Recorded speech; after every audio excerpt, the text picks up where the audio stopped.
Hello to all my fellow snake charmers and peanut farmers. It is your boy, Horrible Noise, aka Hoinoy, back at you with another quick video. This one is going to be about tarantulas.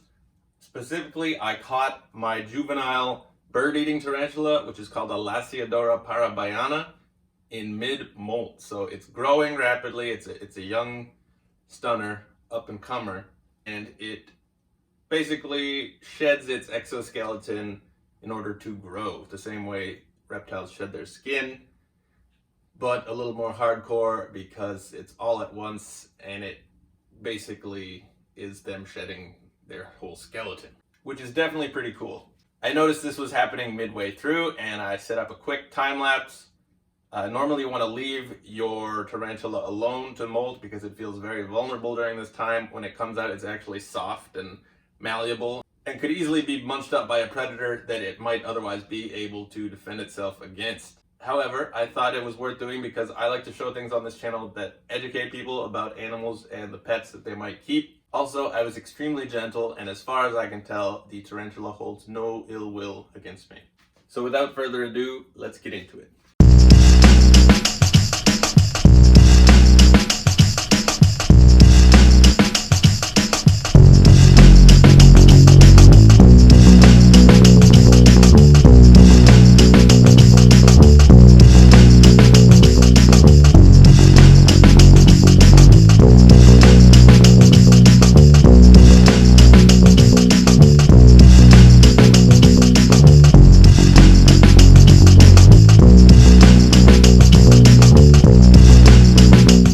Alright guys, it's about 24 hours later. I left the tarantula completely alone to harden up that exoskeleton. Remember, those fangs were white when normally they're black. Can't actually get through to see them right now, but I imagine they've darkened up. Here we have the underside, and there are those black fangs that were shed, or molted I should say. And here is the top.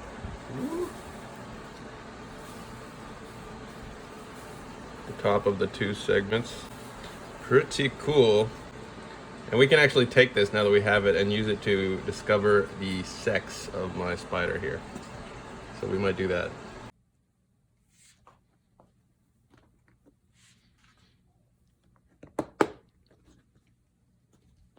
All right, so this molt should be fresh enough that we can manipulate it without soaking it.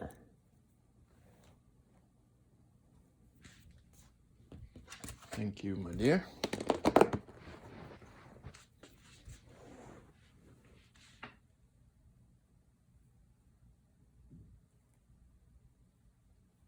Oh, there's an isopod having a munch.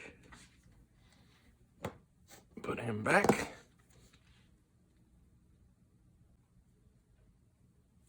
Well, that kind of sucks. So all the action's in here, if you can see that, and it's quite shriveled. So while this is a pretty fresh molt, I think we're gonna have to soak it. And it's just so, I mean, it's all twisted up, and it just really isn't the ideal molt for what we're trying to do. The sex organs are in here, and it's gonna be tricky, but we'll give it a soak in some warm soapy water for just about 2 minutes. And if we can get this to unravel and we can poke through it, we'll be able to tell. All right, this is a very old dried up molt from my larger adult tarantula, an Aphonopelma Seemani. It's in much better condition. It's gonna be easier to work with because it is larger. Thing is, I've been hanging on to this for about 8 months.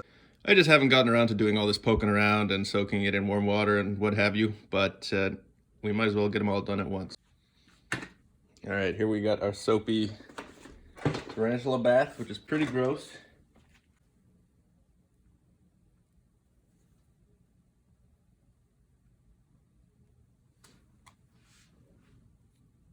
Probably used too much soap here.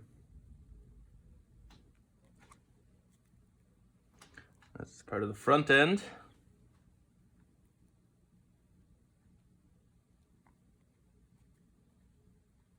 I think this is what we want to work with, but this is just a complete mess.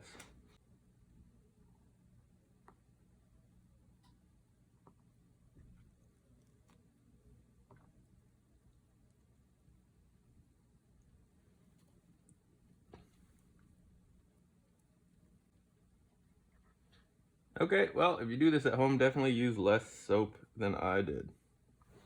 We're actually gonna have to do a rinse here. All right, so I spread out that undercarriage, and I can see lungs here, and whatever structure we're looking for would be right here, but I don't see anything. So since I don't see obvious female structures, I want to say it's inconclusive, but suspect male. It's more likely to be a male. Both of these spiders are more likely to be male, just because we didn't see those female structures. But yeah, I'm not confident either way. If any experts out there have opinions, feel free to share. And we're gonna have to wait for more molts, and we're gonna have to go at it again with lessons learned, and we're gonna have to get on it more quickly because a fresh molt is easier to manipulate. So keep an eye out. Pretty cool. All right, guys, that's it for this episode of Hoinoi TV. If you like this video, be sure to like, comment, and subscribe. If you have sex with experience, if you have sex with a tarantula, if you have experience with sexing tarantulas, let me know below about any tips for working with smaller slings and just what I could have done better in general. I know I kind of fudged it, and while I did do my research on how to do this, it was a while ago, and I probably could have used a refresher course. Anyway, big shout out to all my subscribers. Thanks so much for all your support, especially to my Patreons. Big shout out to Josh and to Clayton. Be sure to stay tuned, you guys, because as promised, I am uploading new content at least once a week, sometimes more. I don't know if you noticed, but I already uploaded once this week, and here I am uploading again. You're welcome.